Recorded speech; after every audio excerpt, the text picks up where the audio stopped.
পরিষ্কার পরিচ্ছন্নতা কর্মসূচি। এই রাস্তার দুপাশে আপনারা দেখতে পাচ্ছেন, রাস্তার দুপাশে জঙ্গল হওয়ার কারণে রাস্তাটা অনেক সরু হয়ে গেছে, অনেক চিকন হয়ে গেছে, যার কারণে জনদুর্ভোগ সৃষ্টি হয় এবং মাঝে মাঝে অ্যাক্সিডেন্ট হয়। মানুষ ঠিকমতো চলাফেরা করতে পারে না, গাড়ি ঘোড়া ঠিকমতো যায় না, এখান দিয়ে দেখা যায় না, অ্যাক্সিডেন্টের সম্মুখীন হতে হয়।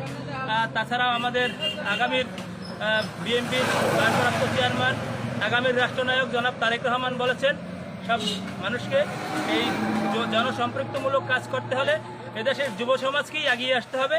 সেই জন্য আমরা এই যুবদল আমরা এই পরিচ্ছন্ন কর্মসূচি চালু করেছি, যার বিনিময়ে আমরা এদেশে একটি দুর্নীতিমুক্ত এবং নেশা মুক্ত, মাদক মুক্ত দেশ গড়ব।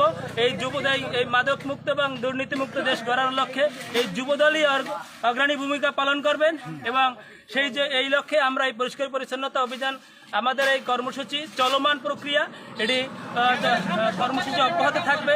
এর পরবর্তীতে আমরা এই যে সাফাই করার পরে এখানে আমাদের বৃক্ষরোপণ কর্মসূচি অব্যাহত থাকবে এবং আমরা এর বিনিময়ে এখানে আমরা আরও ধন্যবাদ জানাতে চাই, এখানে কৃতজ্ঞতা জানাতে চাই আমাদের ঝালকাঠি জেলা যুবদলের দুই উজ্জ্বল নক্ষত্র, জেলা যুবদলের ভারপ্রাপ্ত আহ্বায়ক রবিউল ইসলাম তুহিন ভাই এবং জেলা যুবদলের সদস্য সচিব অ্যাডভোকেট আনিসুর রহমান খান ভাই। তাদের অনুপ্রেরণায় আমরা এই রকমের জনসম্পৃক্তমূলক কাজ অংশগ্রহণ করতে পেরেছি এবং আগামীতে আমরা আরও করব।